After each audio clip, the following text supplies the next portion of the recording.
Cheers, boys. All right, ladies and gentlemen, welcome to Liquor Run. We're your hosts, Knute, Nick, and Jake. And last week we did vodka for the ladies, so tonight we'll be reviewing a whiskey for the grown men. And I went to the liquor store and bought the cheapest handle of whiskey I could. And you might be thinking, Knute, why did you need a whole handle for a podcast in which you're going to use a total of 9 drinks? And that's none of your goddamn business. So Very true. Very true. what we have here is a 750 milliliter plastic bottle of a whiskey called Heaven Hill. 750. No, 1.75. Yeah. Sorry, 1.75 liters. The bottle is plastic. It costs $19.99 at a liquor store that's not particularly cheap. Usually like $1 more on the cheap stuff. Yeah. But the point is, whiskey usually doesn't get quite as cheap as like vodka or even shitty rums can get. It's like slightly more upscale. Yeah, the fact that this is $20 is gonna be terrible. The label is actually you can see little kinks in the label because it was put on over the crease in this plastic bottle. It says old style bourbon, Kentucky straight bourbon whiskey. Wouldn't even be surprised if it said Construcky. That'd be hilarious. It is 80 proof. It was made in Kentucky, Bardstown, Kentucky. Wow. Better than Fleischmann's. Which is, I believe, bottled in New Jersey. I mean, it's just bottled all over the place. Yeah, no, I know, but yeah, even still, it's bottled in New Jersey. So I'll crack this open, and we'll each take a shot. So what are your predictions for this, boyos? Well, it's not looking that good already. I would say better than last week. The shot will go down smoother than last week. I mean, it's hard to go down worse than Fleischmann's. Oh, I thought I was starting with the fluted shot glass. You can start with the fluted shot I mean, glass I if also you poured want. it really high. This is at least a 2-ounce shot. All right. Cheers. Cheers. Not as bad as Fleischmann's. I thought that was really good for the price, actually. That was it's definitely handshakes. Good selection. That was that was as good as Jim Beam. Yeah. I don't know if it's as good as Jim Beam. I mean, it was at least $6 or $7 cheaper. Yeah. Yeah. Well, but taste wise, I would say had a bit more burn than Jim Beam. Yeah, but it was the thing I like about bourbon is it's a comfy burn. That's true. true. Yeah. I will also say that the bottle is room temperature. We were running around a little, gathering our mixes and everything, and forgot to chill the bottle. Yeah. So, actually, if you guys want to throw it in the fridge. Bourbon also isn't bourbon and whiskey you're supposed to kind of drink warm. I mean not warm, but usually. Yeah, but bourbon and whiskey are also not supposed to cost $20. Yeah. I enjoyed that. Yeah, I'll after the podcast I'll hang around a little and work on the rest of that handle. That's none of our audience's business. I'm happy. I would say that's about what I expected. I definitely was gonna go down smoother than the Fleischmann's did last week, and and it was a bourbon, and bourbons are smooth. Yeah.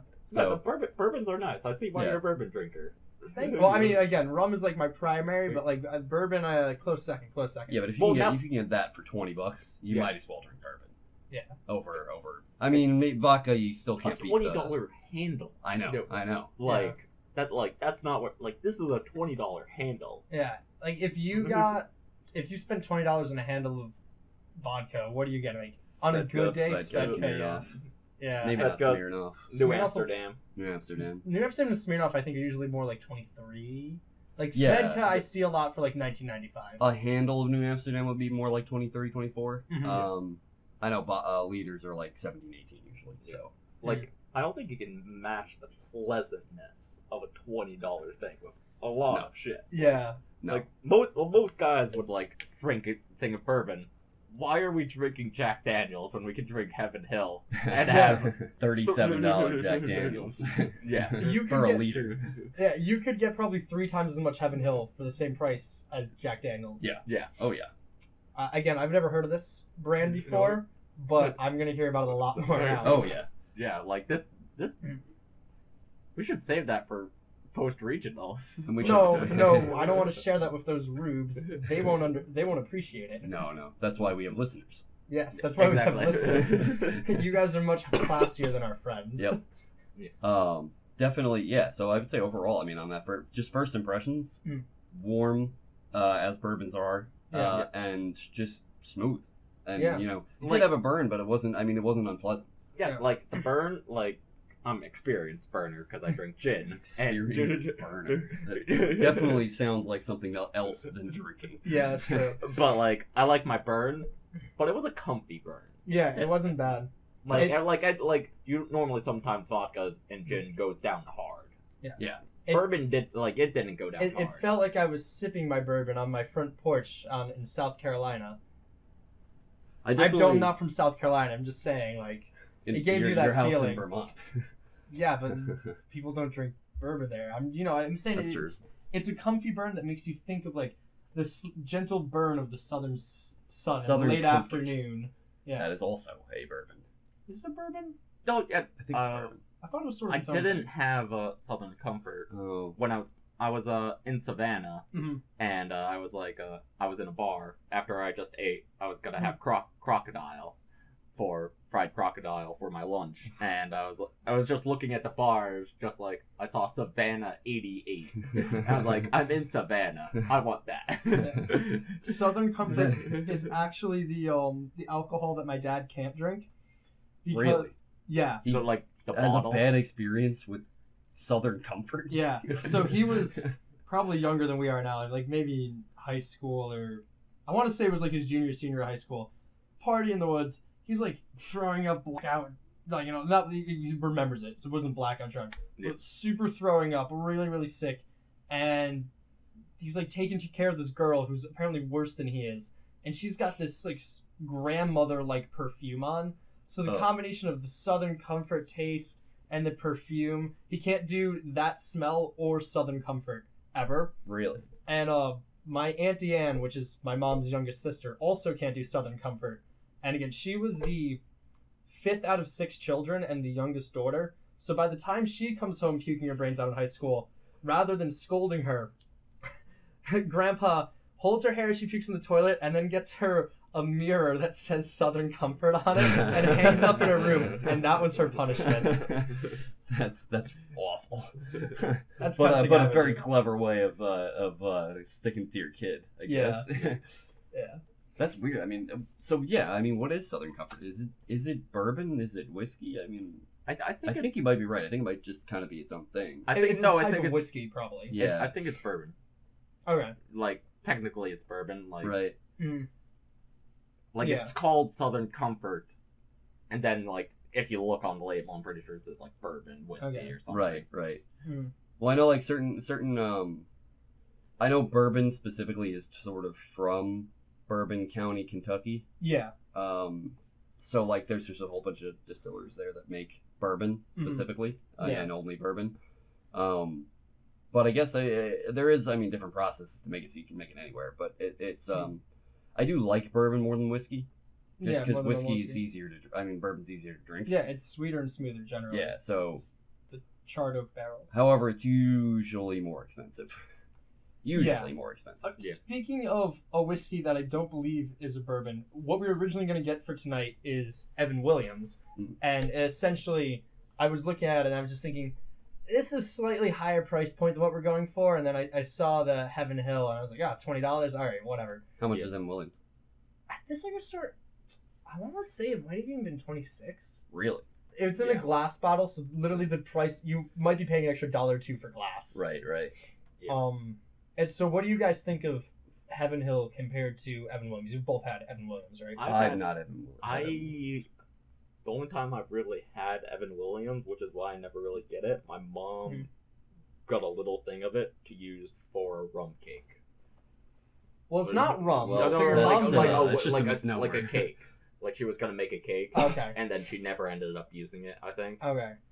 And then but then I made a rum cake with actual got rum and made it with that.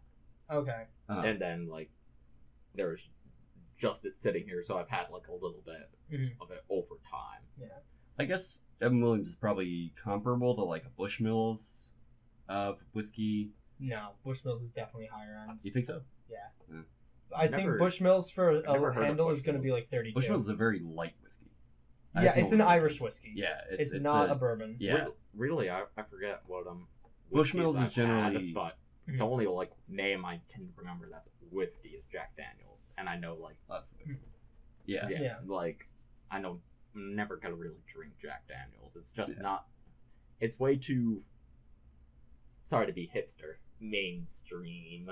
I've gotten Jack Daniels a couple times. It's not worth the price. Exactly. It's like, $37 a liter is steep. Like I enjoy my gin. I enjoy my Beefeater more than I would have like a bottle of Jack Daniels, and that's $10. If I'm gonna spend anywhere near, if I'm gonna be thinking about Jack Daniels prices on whiskey, I'm not gonna go for Jack. I'm gonna go up another shelf, and I'm gonna go for like Makers or Bullet. Bullet bourbon. Again, my parents will buy expensive alcohols. That's why I am exposed to this. Bullet bourbon, fantastic. Probably, I say that I like rum better, and in general I do, but because my parents are kind of into bourbons recently, I've had more expensive bourbons. Bullet bourbon is the best alcohol I've ever had. Really? Yes. What is the best like alcohol you've had? Bullet bourbon. I'm gonna have to think about that. Come back to me. Okay. Mine is. I think I told Knute this. When I was down south to celebrate my final week down there, I bought a really expensive bottle of gin. It was about $40 for a liter. It was Plymouth Gin, Navy Strength. It was 110 proof.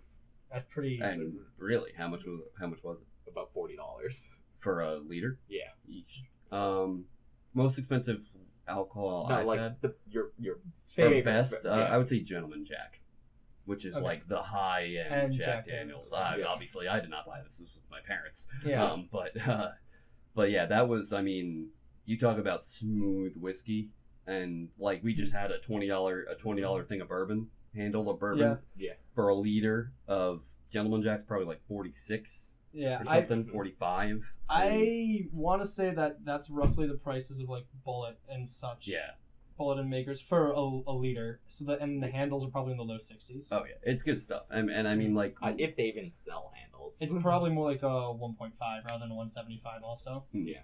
And we were just raving about the smoothness and the warmness of the Heaven Hill plastic bottle handle bourbon. Yeah.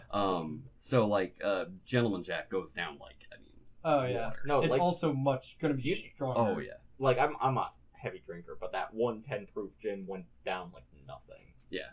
Yeah, no, 110 proof is scary, and if it's going smooth, I will say the most expensive thing I ever had was I think I said it last time. My uncle had this like $300 bottle of scotch. It was like a little over 100 proof, and I didn't taste the alcohol. Yeah. You only taste the minerals. Yes. in scotch.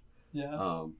Speaking of, expensive whiskeys, I've told you guys a story, but so my grandparents' basement, we were looking around in my grandparents' basement trying to sell the house, and we come across this just ornate tin of Jack Daniels, and it had the Jack Daniels logo on it. It was all very, very nicely wrought, I think is the correct word. And we opened it up, and there are two 500 milliliter bottles of Jack Daniels, and in the Jack Daniels, we brought it home, and me and my brother decided to do a little bit of research. We looked up online how to date Jack Daniels bottles and all that, and we discovered that the range on the stamps on them, back when they had liquor stamps on things for tax purposes, was about 1954, I believe, to 1961. So essentially, we just randomly found like 60-year-old whiskey in my grandparents' basement. And I think we looked at the pricing. The labels and the stamps were a little messed up, so we wouldn't be able to sell them or anything. So we were just curious about how much they would generally go for, and I think each bottle would have gone roughly for $2.5 to $5 grand. I mean, just yeah, that's awesome. Like antique level. No, it is antique. Yeah, antique alcohol is not something you generally hear about. Yeah. But on a podcast where we're now talking about bourbon, I guess it kind of comes into the conversation. That's true. All right. Yeah. Sounds like fucking great celebration. Yeah, that's what we're my parents literally took it from us and wouldn't let us drink it because they're like, this is for a celebration. This is when you graduate college, or my brother's in law school. When you graduate law school, this is a special thing. And we're about arriving on that time for our mixed drink portion. Mixed drink of the night. So Jake's cup is over there. Jake, Yeah. is that a Disney World Cup? Yeah. I've never been to Disney. I've actually been. I've always thought that, like- I'll tell you the story of why I have this cup afterwards. It's kind of like it's a little bit of a sappy story All right. why I got it. Where's the lemon juice at? Is it in your fridge? Yeah. I think you read that. Okay. I brought So- my entire bar set of like mixing tools and my strainer and everything that's gonna matter. Oh, the ice too. Nick's the closest to the fridge, so he's getting up and getting everything right now. So we're actually like last time we were like we just made some shit. We now have a bar mixing set. yeah, we got significantly more high budget, and meaning we just grabbed the shit that we already had Yeah. from Knute's room. Yeah. But how about we make our drinks one at a time so we can explain? True, because this is gonna be more complicated than a shot with lemon juice. All right, Knute, why don't you go first since you have the most complicated one? Oh, but I haven't entirely decided what I'm doing yet. Hence why I grabbed 5 things I said I wasn't gonna grab. All right, I think mine's the most simple, so I'll go first. So I'm gonna crack open this can of Arizona raspberry tea, and I'm gonna pour that into my cup.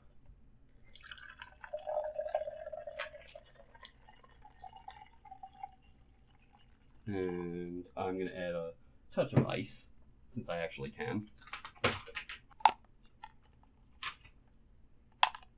And from there, I'm going to add my Heaven Hill bourbon.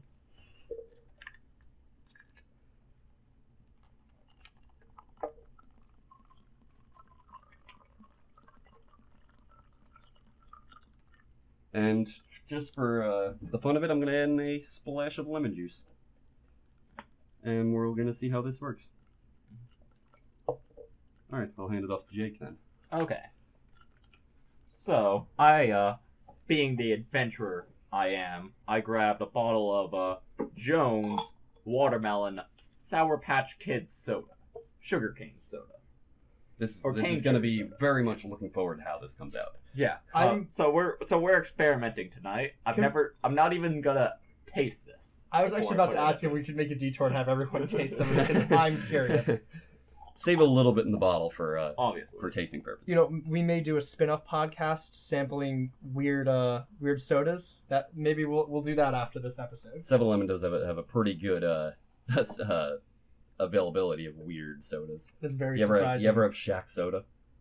Is it like a soda that Shaquille O'Neal? Yes. Oh, that's like the soda version of Mike Tyson Mysteries. Now I'm gonna add my Heaven Hill bourbon.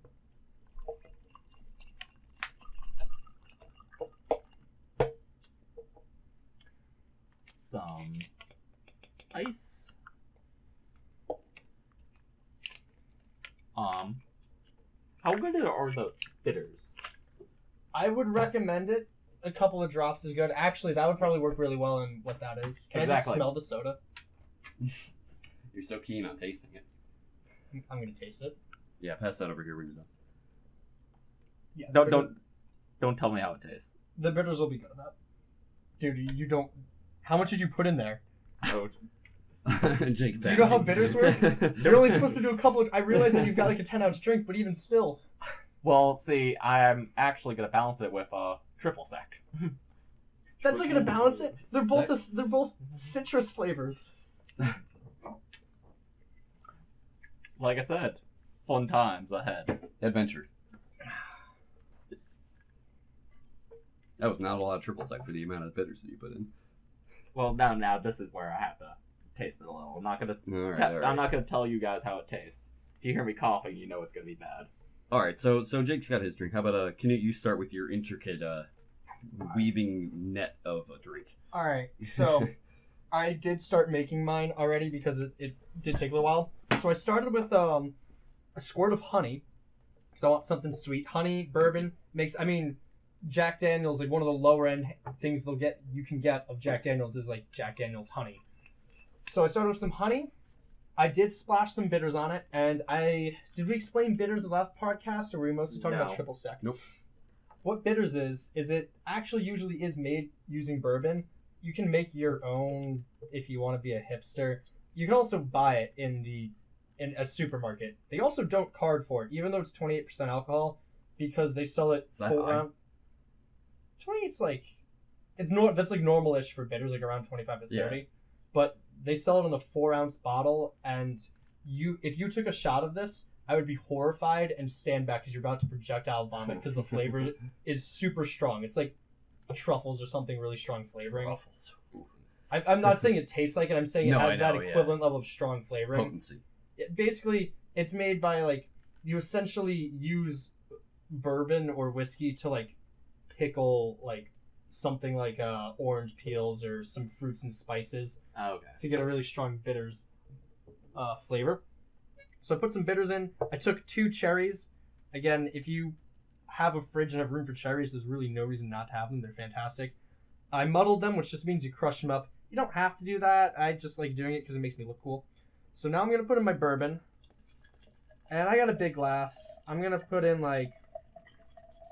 What's that, like maybe... I'm going to go for 4 ounces, so I'm going to give it a little bit more. 4 ounces of bourbon. Most of what's next is just going to be this bottle of lemonade I got at 7-Eleven. That's gonna be interesting. Yeah, I've already smelled mine. I think I went a little too much on the bourbon. And okay. I'm going to taste mine before I decide if it needs triple sec. Oh, I forgot ice. Oh well. I mean, It could use ice, mostly like the lemonade flavor. You could use some ice. Doesn't need triple sec though. But yeah, so not bad, not bad. no. All right. So what on average we put two more things? I put 3 more. I put probably 3, 4. Yeah. Do we include ice as a thing? Yeah.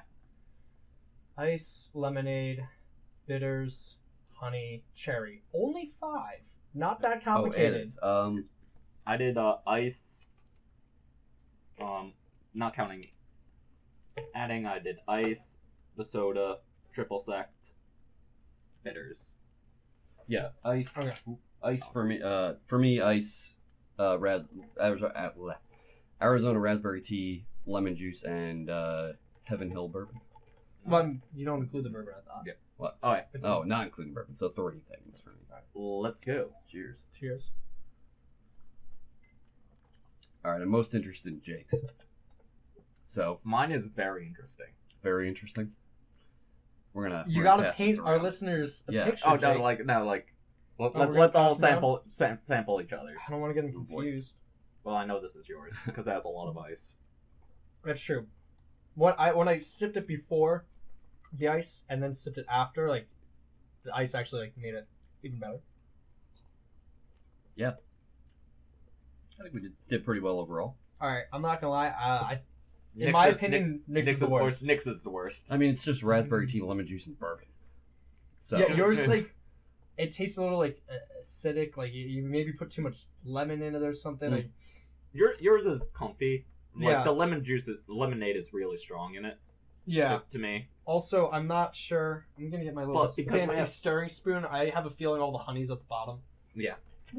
yeah, I mean, for me, I kind of just went for being able to taste the bourbon, and I think I achieved that. I can feel that all the honey's at the bottom of this. What you gotta think sometime before I say it. I like the taste of the soda to begin with. Yeah. So Yeah. it made for a good drink because I like the soda. I Yeah. would say. Yeah, your soda was But you couldn't surprisingly taste the bitters that much, right? Mm-mm. No. Though I think it maybe the bitters is being a little disguised, and that's making your soda taste like a real soda and not fucking Sour Patch Kids. Yeah. It might You see- Like the soda was definitely weird to begin with, and that's why like just everything it put in like got Mhm. rid of Yeah. like that weird after flavor of the soda, Mhm. and just made it alcoholic. Yeah, you see what we unintentionally actually did was a before and after taste test, since we all sampled the soda beforehand, and now Yeah. we have a taste against Jake's drink. I would say I'm not gonna necessarily say that Jake's drink improved the bourbon, but it did improve the soda. it did definitely. So it brought the average up. So if you have a bottle of Jones Sour Patch Kids watermelon soda sitting around, you now know how to make it taste a lot better. Put bourbon in it. Yeah, I don't know why anyone would just have that lying around, but you know, I do don't you? know. That's true. College, time for or if experimenting. you feel like drinking with us, there you go. We're open to experimentation, so. Yes. That is a fancy. What is that? That's Oh. food. Okay, so I guess we should discuss my bar kit now. So I got this for Christmas from my parents. So it's the nice leather wrapped kit of bar tools. It's like one of those things you see in the movie when someone pulls out like a set of knives and they roll it out on the table. Yeah. It's one of those, only it's all bar tools. Yeah. So I'll go left to right. What I have here, this is a zester. It looks like it's got a handle. It's got 5 little holes, and what it does is for scraping or zesting the skin of a citrus fruit, like a lemon, lime, orange, whatever. Yeah. It also has a little stabby bit. Stabby bit that runs perpendicular to or parallel to the holes. Almost like a cheese knife. Yeah, the little stabby one, I'm pretty sure it's for getting pits out, but it also looks like you could, if you wanted to, open a beer with it, maybe? Maybe a longer Yes. sleeve of something too. Like if you want like orange peels. Yeah, true, yeah. You could do this to get, like, a long peel. That's a good point. Next would be my fancy stirring spoon, which you would have seen something like this in a movie, probably. It is a long, thin spoon where the handle has this, like, spiral shape. It's almost like a screw. Yeah. It looks like a screw. A drill bit. A drill bit, yeah. Looks exactly like that. A double helix, if you will. I've been told that the reason that these spoons have this handle shape is it helps the handle move around the ice in the drink while you're stirring it. Next, we have a strainer, so you can like shake your drinks on ice and then strain it out onto fresh ice or whatever. Get back in your pocket, you. Now we have just a pair of ice tongs. Next, good sound effects. I know, right? This big old boy, it's maybe about 8 inches long. This is a muddler. Again, it looks like a hammer because it basically is It's basically a like a mortar and pestle type thing. Yeah. You crush up sugar cubes and fruit and whatever in the bottom of your drink. And by the way, do you have like a paper towel to clean off my muddler? Yeah, thanks. And then the last thing is just a basic corkscrew with a bottle opener on it. Oh, and then here at the bottom we have snapped into place. Thank you. Is a jigger. And a jigger is a very particular type of shot glass that's not really for taking shots with, it's for measuring. It's shaped kind of like an hourglass, meaning it has, but an hourglass cup. So it has a cup on one side and then another cup on the other side. The small side, I believe to be 1/2 ounce. Yeah. And the large side is 1.5 ounces. We'll just compare it. Interesting. Yeah, the large side's definitely like a full shot, 1.5 ounces. And the other side is 1/2 ounce. So you use this to measure out your liquids. Also made of metal, which anyone who's ever tried to pour out of a ceramic or glass shot glass, it doesn't go well. Yeah, it always usually goes everywhere. Yeah, it just drips down the side. But because this is metal, it has a nice sharp edge to it with like no bevel, so the liquid just falls right out of it. Yep. So that's our quality upgrade for today, and I would like to think we'll remember to bring this to every other podcast because it does make me feel fancy and it does sort of increase possibilities. I'm assuming that's a Christmas present. Yeah, from my parents. Yeah. How much does that cost, do you think?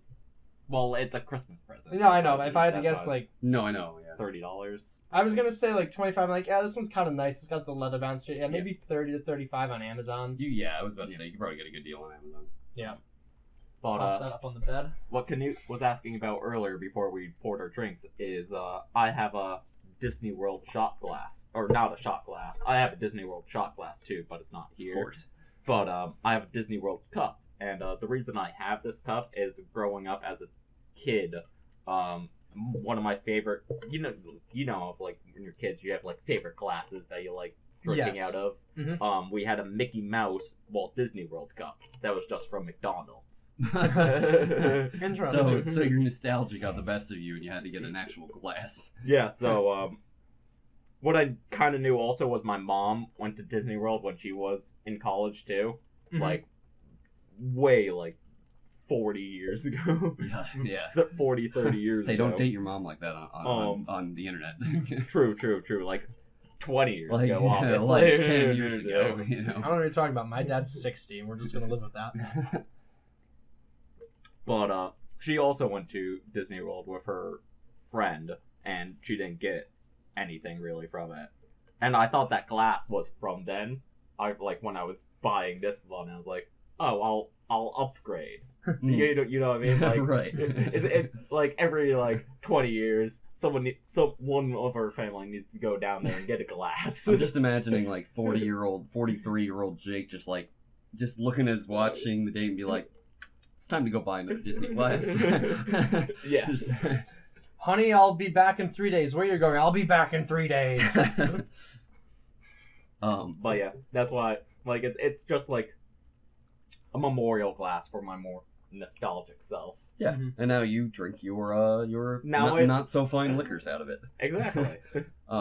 Yeah, I'm kind of sad that I've gotten to this age and my family doesn't really travel anymore because now I can't go places and buy exotic shot glasses and but what you don't realize is you're at the age where you don't need your family to go travel. I do for the money. Oh well, if we're gonna if we're gonna bring up exotic stuff, two of the shot glasses we've been drinking out of. One is a alligator head eating a shot glass, and I got this in Clearwater Beach, Florida. You might I love shark movies, and they had a shark head glass as well, but I didn't buy it because alligator is definitely more Florida. Well, unfortunately, yeah. And then the other shot glass we use is a New Orleans voodoo glass with a jazz band of skeletons around the cup, around the ceramic cup, and just playing different instruments. Two of the shot glasses I have in my room, one of them is a KGB shot glass that I got in the Spy Museum in New York City. Not that that's a big deal in traveling. I thought you were going to say I got that in St. Petersburg. No, I wish. No, I got it in the Spy Museum in New York, which again, not that's a big deal for traveling. We're on Long Island right now. Jake and I are from upstate. But the other one I have, which unfortunately broke, I'm going to blame it on Duncan because I think that's what happened. It was probably my fault, to be honest. I don't even think I was drinking. I think it was on top of the microwave, but it was sitting between the microwave and the door, and I opened it and it fell and broke. Yeah, fuck you, Duncan. I just admitted to it being my problem. But fuck you, Duncan. Thanks for taking my side, buddy. So that shot glass, it said shark bite. It had a drawing of a shark attack, and it had a recipe for this shark bite cocktail that I forget. Remember what that was? I don't remember exactly. And it was rum, blue curacao over crushed ice. It was a frozen drink. But I got that in the Outer Banks of North Carolina, a trip I went on by myself not by myself. I was with my girlfriend, but without my family. All of my shot glasses are from when I'm by myself. Yeah, that's true. And also for Gee, Jake, I'm sorry that I had the mental fortitude to get a girlfriend to go traveling with. Ouch. That's a burn. A solid burn, dude. Is it a Fleischmann's level burn? I would say it wasn't metallic. Oh, no, it was just a normal, not a chemical fire, Okay, so it was like a Svedka burn. Sure, yeah. But definitely not as mild as Heaven Hill. Mm-mm. No. Yeah, much burnier than Heaven Hill. Yes, not as palatable as Heaven Hill. Yeah. That's true. And for listeners' reference, I'm from Long Island, and I had never driven past New York City, which, if you're not from here, is sort of a gauntlet. It's just the most a rite difficult of passage for Long Island for drivers. Yes, yeah. It's the hardest place to get past because someone decided we're gonna stick I think 15 million people on an island and give one way off. That's no. You idiots decided to stick yourselves here. Jake and we had the intelligence to live far away from it. I was born here. So were we, born not here. Yeah. Anyway, so yeah, for reference, I haven't been past the city, so whenever I think travel, I think family vacations, not I drive myself places. So. Yeah, again, I only started to think that way in the last couple of years. And mostly, the main thing is, when you want to get past the city, it's just the time thing. You can go places, you just have to be willing to put in 14 hours. And I'll tell you, I left Nassau County at 5 in the morning, and we got to our hotel at 3 in the afternoon, and it was horrible. Don't equate Suffolk and Nassau. No, I'm saying we left from Nassau. We left from Val's house. Oh, to North Carolina. North Carolina, yeah. Right, I thought you were talking about last weekend to Penn No. State. We left Nassau County at like 5 a.m. I guess that wasn't really 10. Why do I always say it was 14? That's a great time to leave, though. Well, that's why I did that. I'm not. She really likes her sleep, and I was telling her, I don't care. I'm not waiting for you. I will drag your unconscious body into the car. If I have to sit in traffic on the George Washington Bridge, you're going off the edge of the bridge. I'll enjoy this vacation by myself. Thank you very much. Yeah. When I was down south over the summer, I usually left around like 7 a.m. But then I had like a 7-hour road trip ahead of me. I've heard very bad things about Atlanta traffic. One of the worst traffic jam I've ever been in. I was leaving for Orlando, and I left right on Friday after work. So I had to take the major highway through Atlanta because I was going down south, and I worked up in the north side of Atlanta at rush hour. You couldn't like just go around the city?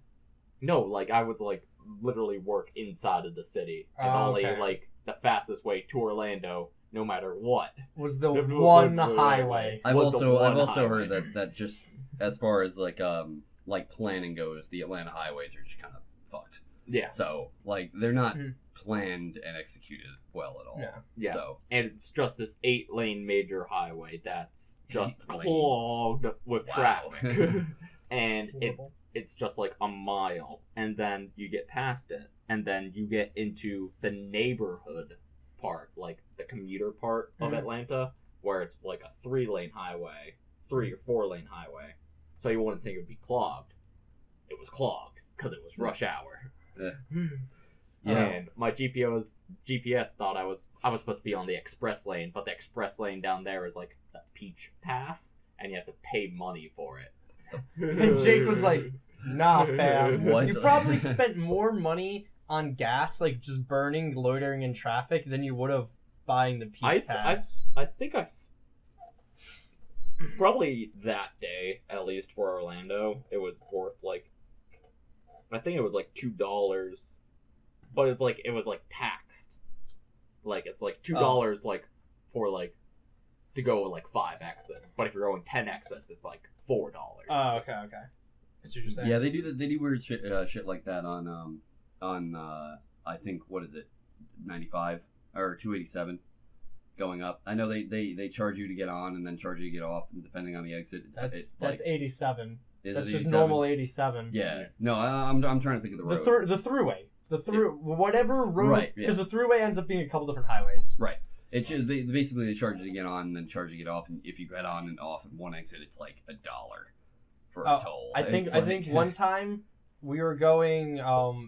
This was with high school friends, but it was like between freshman and sophomore year of college.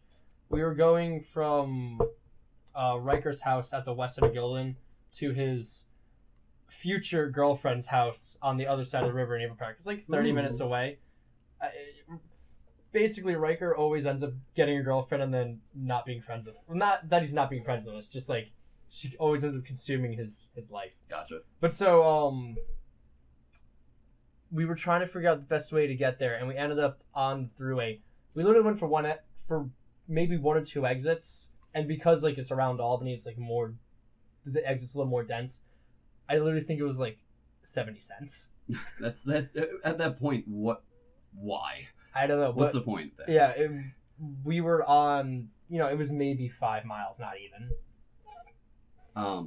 So yeah, speaking of cheap shit, we're gonna have to take another shot right about now. Our closing remarks shot. Yes, unlike last week, I'm not dreading this. Yeah. I was literally about to make the same comment and be like, why not? Yeah, let's take another shot. I will say I'm going to take the polluted shot glass. And okay. I also put it in front of you. But... Yeah, I have no problem with that at all. Yeah. Jake gets his voodoo one. I get the prescription one. Yeah, my shot glass is it's a mock pill bottle, and it says prescribed by Dr. I Feel Good. 1 shot every 15 minutes until no pain is felt. Unlimited refills. Wow, guess what we're doing? Exactly what the doctor told us. Yes. One shot every 15 15 minutes. All right. Cheers, Cheers. boys. Cheers.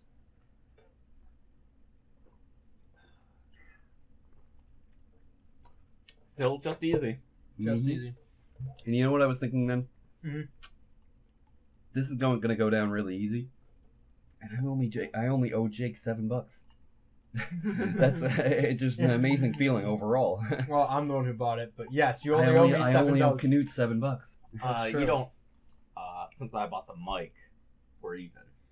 Pretty much. Yeah, you're Oh, right. okay. Yeah. No, like So- he still has to buy a bottle now. Oh, that's true. I do. I will at some point. Yeah. So yeah, that overall experience wise, just thinking about the price when it went down.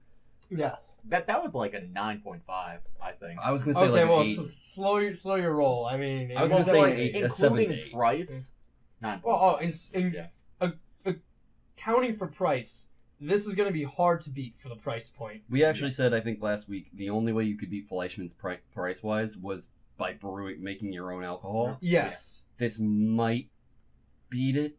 Oh Not no, as- no! I not thought as we were far saying as- for actual to get cheaper per Yeah. unit Right, but as Gram far of as like ethanol. drinking goes, Like- Yeah. Brewing your own is definitely more catered to your taste, but if you're going for it's like you have to be Yeah. experienced doing it. Like Yeah. you're gonna sink a lot more than $20 brewing your own alcohol to Yeah, get this is gonna be a lot of something tr- better than this. right? Yeah. Exactly. Yeah. So, fuck that. You might as well buy Heaven Hill Yeah. bourbon. Yeah. Heaven Hill Bourbon, glowing review. Would recommend. Please try some of our drinks. But So let's get final scores out for everybody. I'm gonna say 8 out of 10. I'm 9.5. Wait, is these final scores accounting for price? Yes. Yes. Accounting for price. I'm gonna agree with. Not quite. I'm gonna go with 9. All right. I think so, there's something better out there. so an average of like 8.5. No, well that's Yeah, why I said 9.5. Yeah. All right. So- I don't know. Like this may end up being like probably one of the best alcohols we have here. oh yeah.